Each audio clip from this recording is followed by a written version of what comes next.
By the way, those of you guys didn't know, oops, my bad. I will change the thing.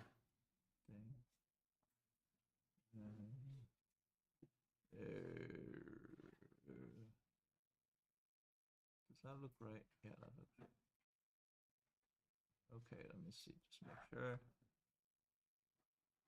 Okay, I should be streaming, right? Yeah. Okay. So now you should be able to see. Okay, so rational, right?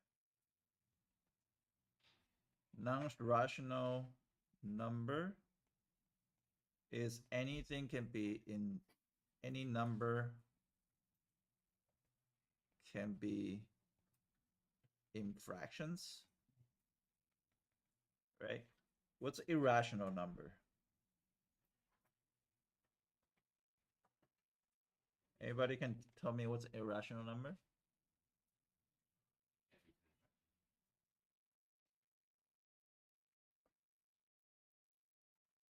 Mm, yes, but give me an example. Give me a couple of examples. I is actually not irrational number. Pi. What else?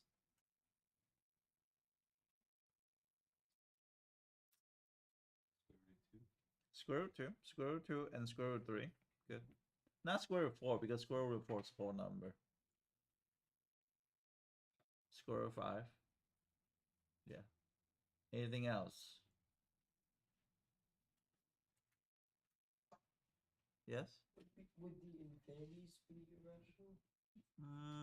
Actually, infinity is not in a number system. But that's good thinking. Can that be irrational? I don't know. Anything else?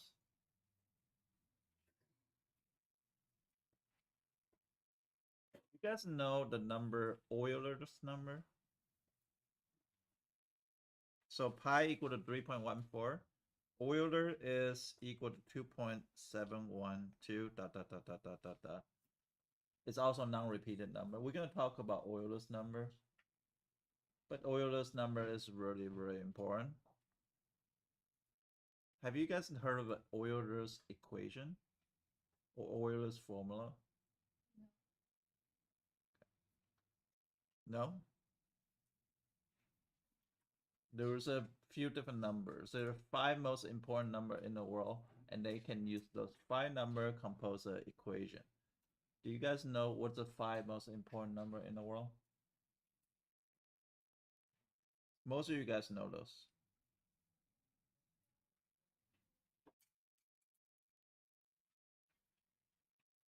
Five most important number. Which number you think is important? 0. Good. You start with 0.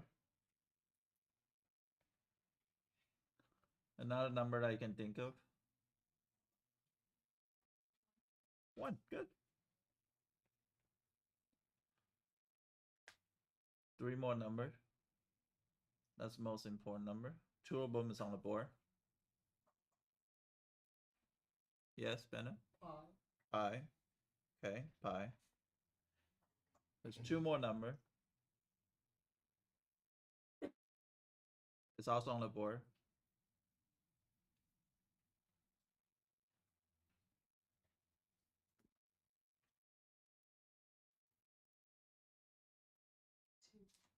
Not 2. 2 is not. 2 is okay. 1 is better, but 0 is better because anything times 0 is 0, right? That's a good. Anything times 1 is itself. Well, there's another number right in front of you. What is that? Yes. Euler's number? Euler's number. Thank you. And there's one more number that we had talked about it before. Can you guys think of? Somebody mentioned it earlier. Who says? I. Good. I. This is actually a very well-known equation. It's called Euler's formula. E to the I pi minus 1 is equal to 0. It composed of 5 special numbers, and those 5 special numbers can actually become a equations. It's all composed of this. Actually, if you type in type in the graphing calculator e to the I pi, it'll come out as equal to 1. How in the world is 2.713 to the imaginary number to the pi power is equal to 1? That just doesn't make sense. But the things that to require for you to explain that phenomena, you need it almost all the way to Calc 2 to Calc 3.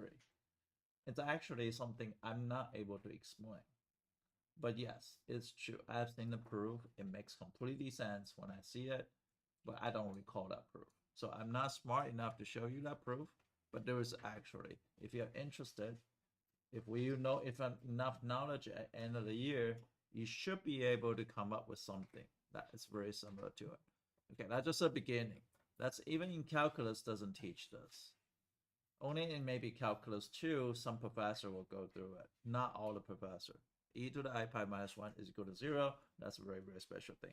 But the reason why we talk about things, this is not a main part of the things that we're talking about. The main part we're talking about what is rational functions. Now, what is a rational function? Can you tell me what's a rational function now?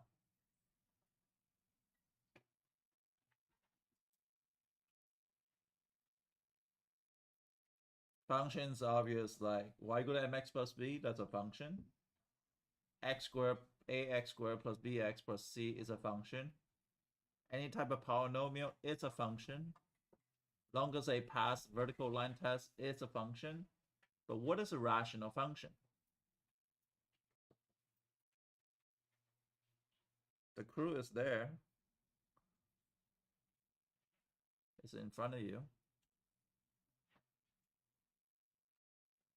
Yes. Maybe the solutions are rational. But it's a good idea, but no.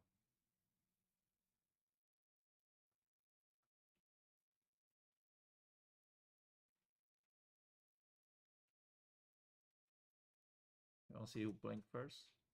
I'm not going to blink first. Look at the board. Figure out what is a rational function.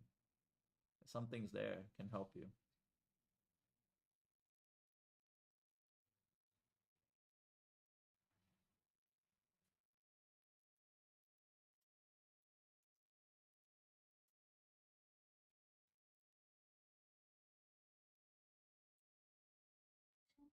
Thank you. That's it. Any function can put in fractions. So for example, the easiest one that we already know is called reciprocal function. So 1 over x. 1 over x is a rational function. You guys already know how to graph that, right? What does 1 over x graph look like? What does it look like?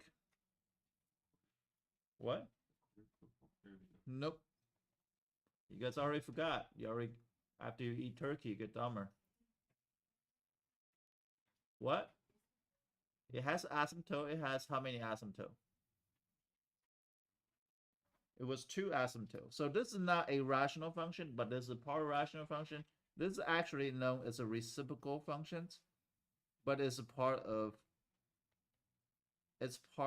reciprocal functions, but it's part rational. It has a asymptote, looks like this. It has asymptote, look like this. And it has a vertical and horizontal asymptote, and it's gonna go like this. And it's like this.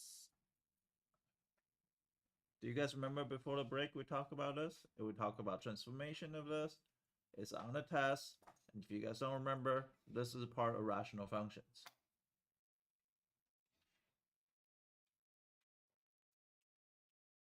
So that's the easiest one. Do you guys remember how to graph this? How do I graph this? Anybody can recall and how to graph this if I have a rational function look like this?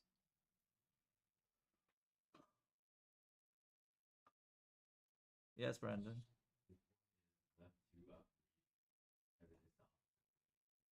Okay, good. I actually like that. That's a very easy explanation. I'm gonna draw a things. What he said is there is a transformations right here. This means to the left, too, because this is a parenthesis, right? And this is the up 3. So left 2, up 3. So it's gonna create this imaginary dots. And what I mean by that imaginary dots is then you can say, oh, okay, well, hold on, let me see if I can do this. This imaginary dots right there. And this imaginary dot is going to create two different type of asymptote. One is vertical and one is horizontal. So one is horizontal. And at here, it's going to have, usually the graph is going to go like this way, but it's not. Because this is a negative. So it has some type of reflections. So this is going to be reflections. So therefore, it's going to be like this. And this is like this. And that's the actual graph. It's moving left 2, up 3. That's the easiest rational function, you know. And this is a part inside a part of reciprocal family, but it's anything can be fraction is a rational function. On your test, you're gonna have graph of this. Gonna ask you piecewise again. So you guys have to figure out all the things. Now, after that, what we're gonna do is we're gonna talk about different type of function. Start talking about this. So here's some math is actually gets interesting. What if you have f of x is equal to x squared minus 4 over x plus 2?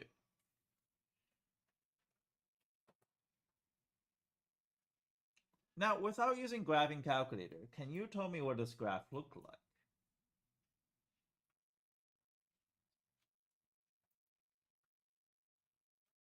Well, can you give it a try? It doesn't have to be right.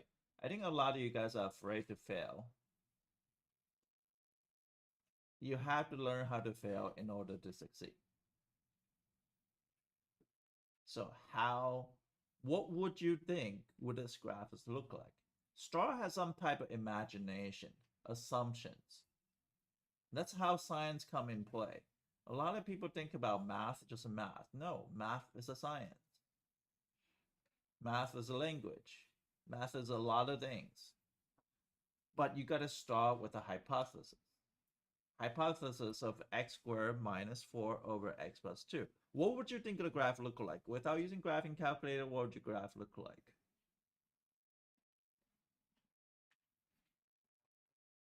A waterfall? It could be. The waterfall is x to the cube. Did you see x to the cube here? No. Okay. What would this graph look like? Have some type of imagination. It's okay to be wrong.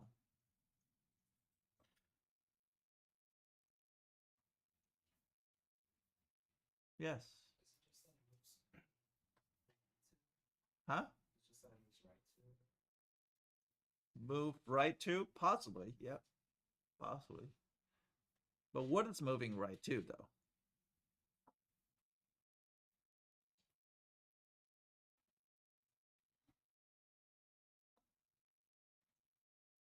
You guys gotta learn to think. It's okay to be wrong. It's okay to have some type of imagination. You gotta have some type of hypothesis.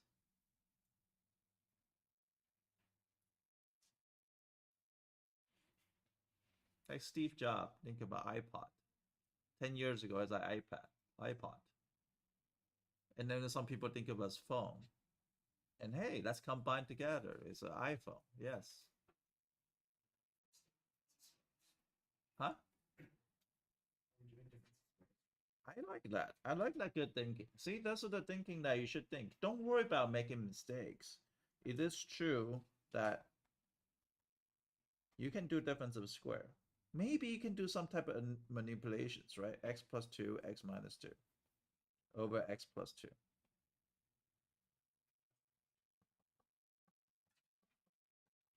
What else I can do? Cancel x plus 2. Oh, that's canceled out because I can do this all day long. This is a correct math. You cannot cancel the 2 and 2, but you can cancel out the x minus 2. Show you the graph.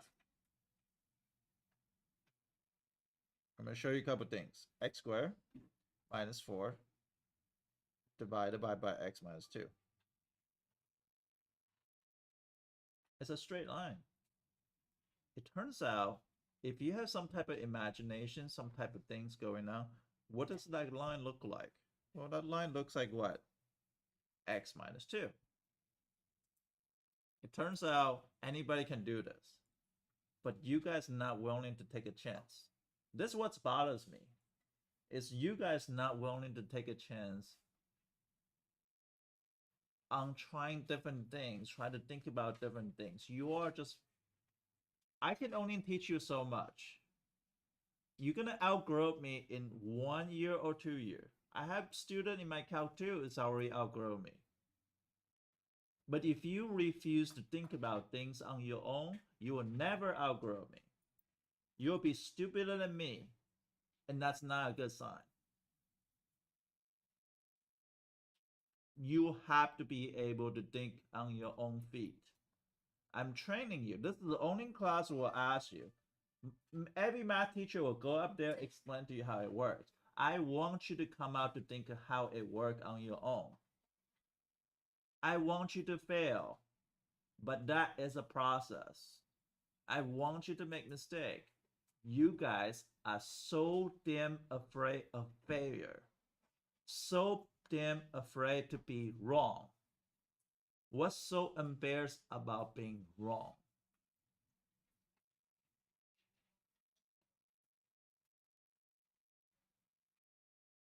You guys gotta learn to think. Look, this is something you can do. This is not something I did not teach you to do, not to do. The graph is x minus 2. But what's the difference between this graph and x minus 2 though? Can you tell me?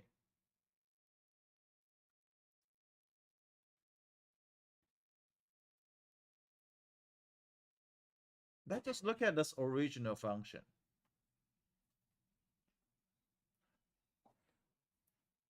Yes. It's rational. It's rational. Good. But the simplified version is not rational. It's a straight line. But what's the difference between this straight line and a rational function? There's a small difference.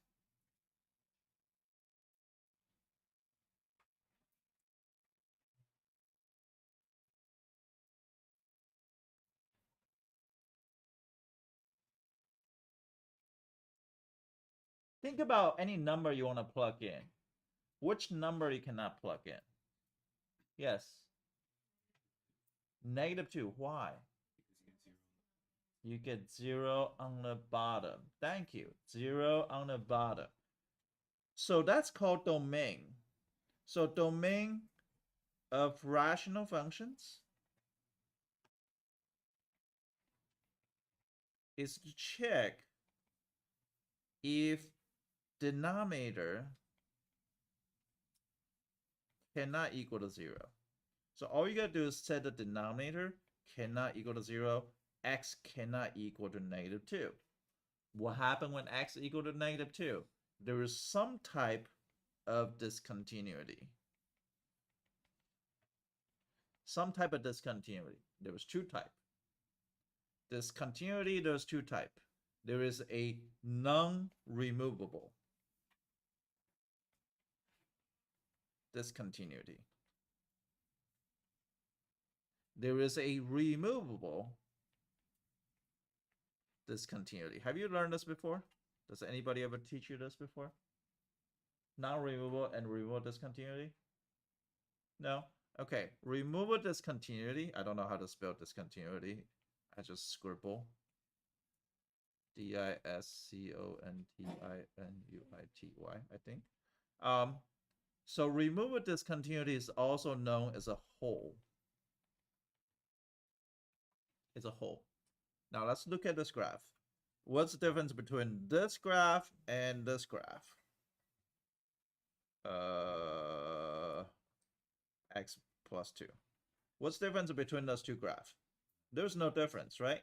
It's x minus 2. What? X minus 2. No, it's x plus 2. Hold on, did I write it wrong here? No, x minus 2, x plus 2, x minus 2. Oh, it's x minus 2. But this is supposed to be plus. So what's the difference between those graphs?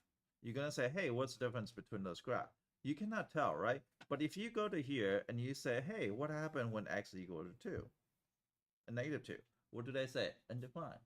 So what happened? Compared to this graph, there's a small time difference, right? So let's look at what is the difference. The difference is occur at negative 2. And let's look at this graph and see what happened to negative 2. Do you see they give you all kind of value? But it was a hole there. Do you see that? Hold on, let me make it bigger. That way you can see it. Do you see this?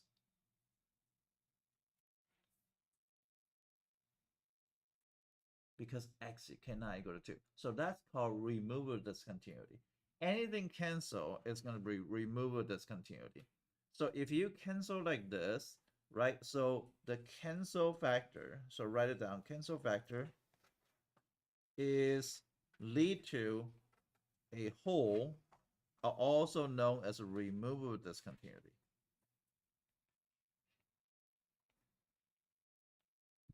A hole is removal discontinuity. Anything you can cancel. Now, how do you know where it is? Well, you just set the cancel factor, right, equal to 0. So set this one, and then go to equal to 0. X cannot equal to negative 2. Now, where do you know? We know the x value is negative 2. How do we know the y value of the hole? You can plug it back into here. So plug it back in to all the way here. So it'll be x, so it'll be, this is new f of x equal to x minus 2, right? You can plug in negative 2, so it'll be negative 2 minus 2, that's equal to negative 4. So therefore, your hole is going to be negative 2 and negative 4. Got it? You plug in into the modified equation. After you plug in the modified equation, you figure out the coordinate of that hole. Guess what? What's my hole? My hole is located at right here, roughly at negative 4. Roughly at negative 4. Do you see it? It's on the graph. You have to be able to graph in.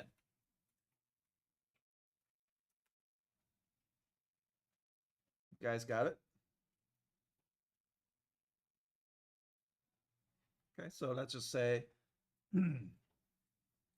if I have f of x equal to x squared minus x minus 2 over x minus 2, I want you to graph and I want you to find out what a hole is. Yes? Can you have multiple? That's a great question. Can you have multiple holes?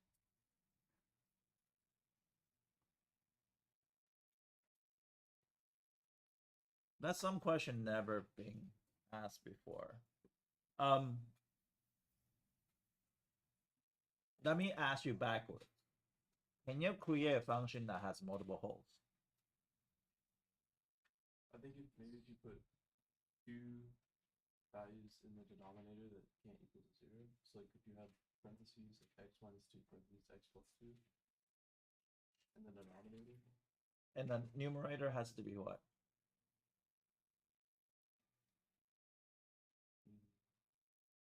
Still have a function, so it would like have to be something x cubed, so you'd still have something left.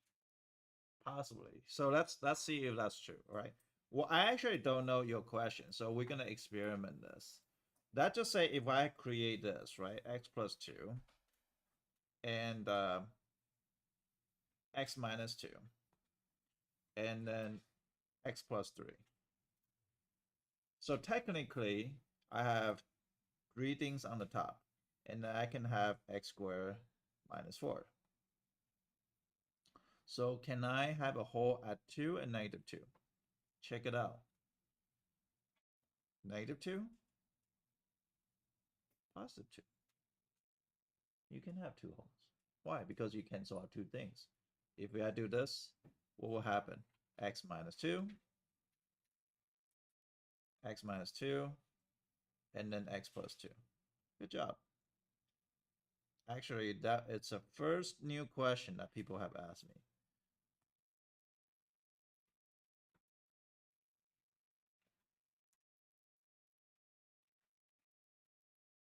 Sometimes I judge a person's ability is not based on what they can do in the class, it's based on what kind of question they can propose. That question itself is worth an A. Good job. What if? Can that be? Those are the questions you should ask, because that question never asked me 10 years. For 12 years, nobody asked me that. I was teaching. Nobody asked me that. He come up with a question to ask. And that's how you become a entrepreneur, innovator, and things like that. Asking a question that never been asked before. You guys got to be able to do that. You guys can all fail the AP exam. None that I care. But if you guys can become this, ask the questions. What if? What can it be? Can it be this? If you can do that, then you become a better person, better than people who pass the AP exam. Even though he skipped first 2 weeks of class, but he's still a better thinker than all you guys because he is thinking, can it be?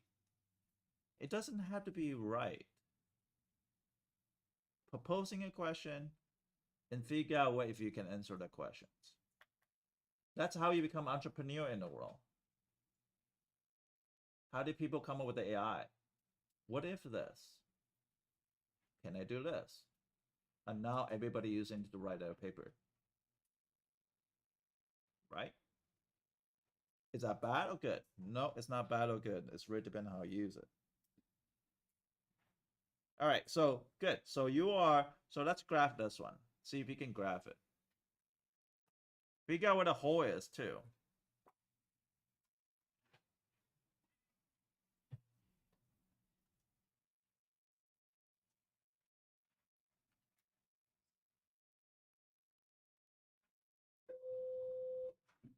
What? Oh. Good morning again, Titans. I apologize for the interruption. Teachers, I did just send an email of seniors that are needed in the 1100 building at this time. If you could check that email, any seniors that are with you, you can send them and help us find any that may be on that list that you know. We would greatly appreciate it. It is important that they are in the 1100 building this morning. Did you graph it? Do you guys graph it? I have a new function there. Can you graph it? Figure out the hole is. You gotta figure out what the hole or the domain. By the way, what's the domain of the last function? Domain, you're gonna says the domain is gonna be -infinity to -2 and -2 to infinity. That's how you write a domain. So today I'll ask you what is the domain of the function. You gotta figure out any denominator.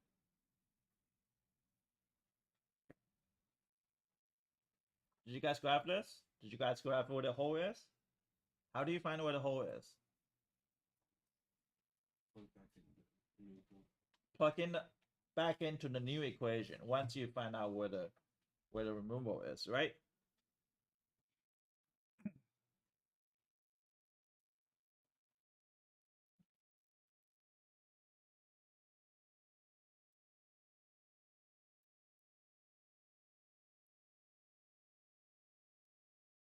Ian, did you write anything down?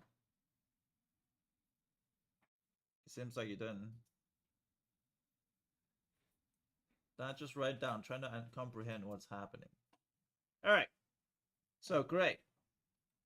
Hopefully you guys have graphed this by find out what the domain is. So domain is x minus 2 cannot equal to 0, x cannot equal to 2. What happened x equal to 2? It's going to be undefined. even though your graph is straight line, it's still undefined. So then you figure out the domain is a negative infinity to 2 and then 2 to infinity. Great, we find out where the domain is. We also gonna factor it, so that's gonna be x plus 2, x minus 2, and x plus 1 over x minus 2. This can be simplified, and that's equal to x plus 1. Everybody here should know how to graph x plus 1. X plus 1, it's just gonna be like something like y equal to x plus b. So that x plus 1,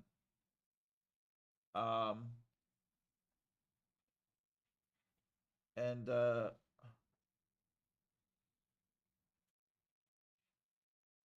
what's wrong with this graph? What's wrong with this graph? This is not the right graph. What is wrong with it? There's a hole where? 2, 3. Good. How do I know it's 2, 3? Remember, x minus 2 equal to 0, x equal to 2. Now plug a 2 back into the equation to figure out what the hole is. So 2 plus 1. 2 plus 1 is 3, so therefore it's 2 comma 3. That's the hole. This is how you find the hole.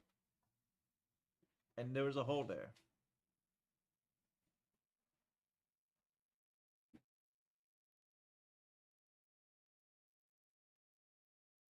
What if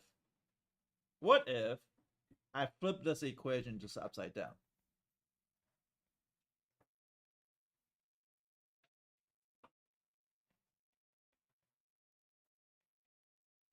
What if I flip this equation upside down? Can you guys come up with a graph?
Do you do a graph?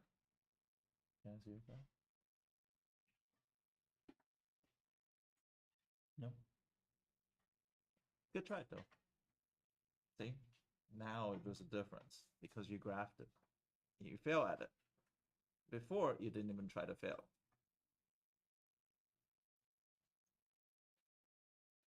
Anybody will be comfortable to show me the graph look like? Yeah, show me.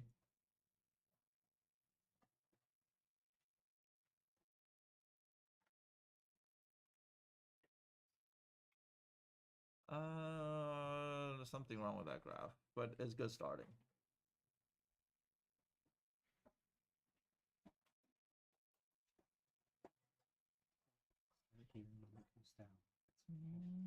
Nope. Good try though.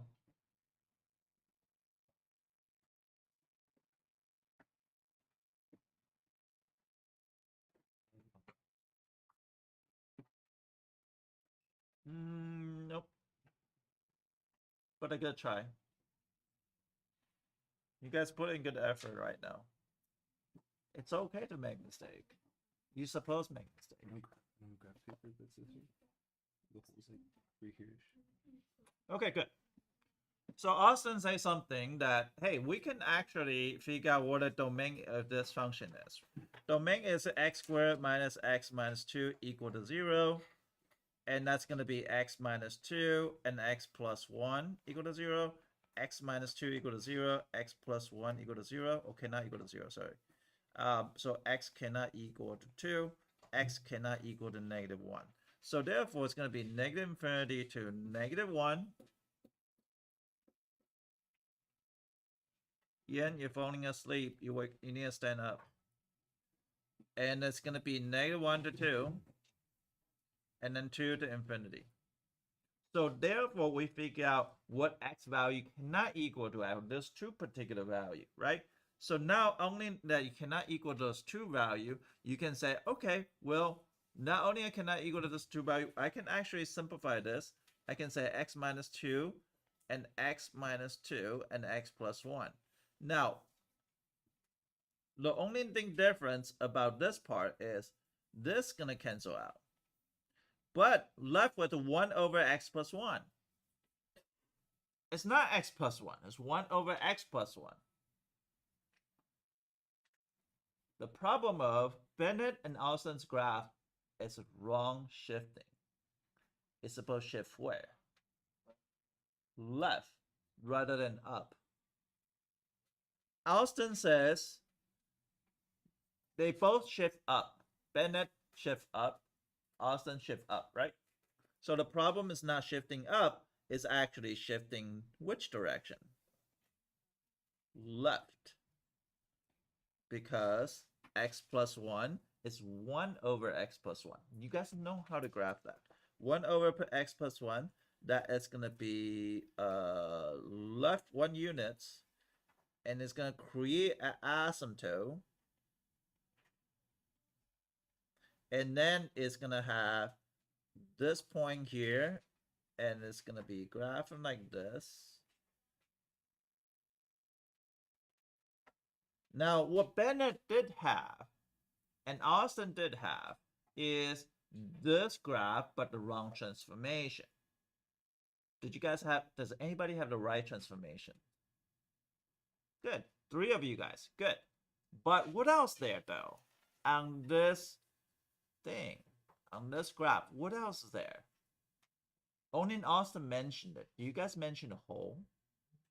Where the hole location at? 2, -4, and then -1, 0. Okay, so let's check out. Remember, only the one that cancels is going to give you the whole.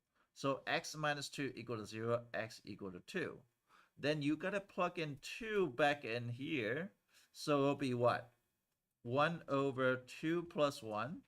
So it'll be 1 over 3. So 2 comma 1 over 3. I think that's what Austin have, right? So 2 comma 1 over 3 is right here. There is a hole there. And this is roughly at 1/3. But what Cohen says, there's 2 coordinates. The second one is actually the asymptote. The second one is the asymptote, which is at -1. So there is 2 types of discontinuity. There is a removable discontinuity. Now, this is the first time you see a non-removable discontinuity. What is a non-removable discontinuity? Non-removable discontinuity is also known as a vertical asymptote.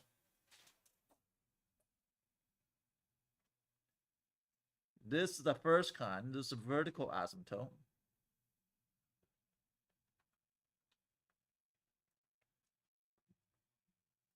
So there is a vertical asymptote here at -1. Now, what's interesting thing is, can you have multiple vertical asymptotes? You can.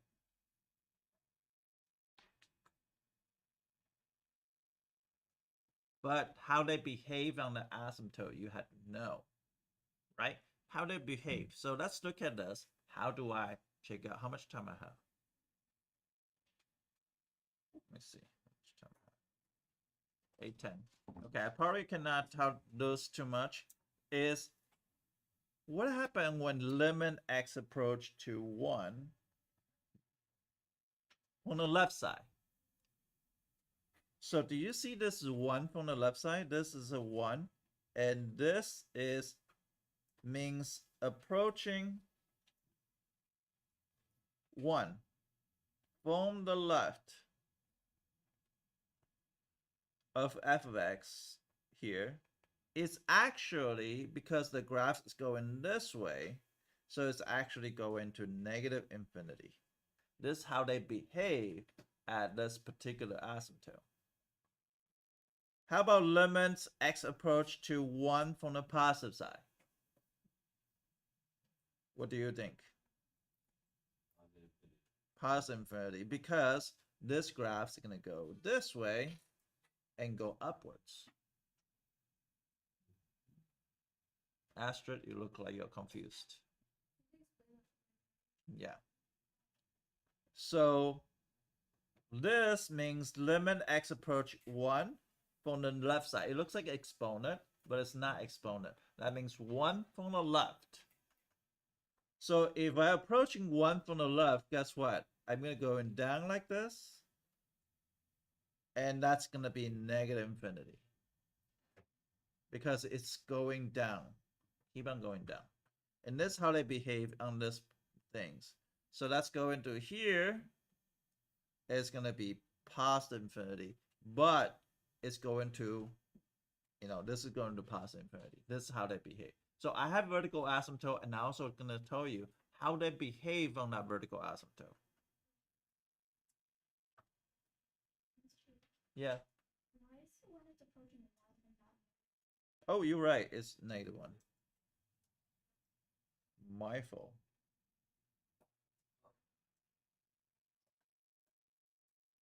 It's negative 1.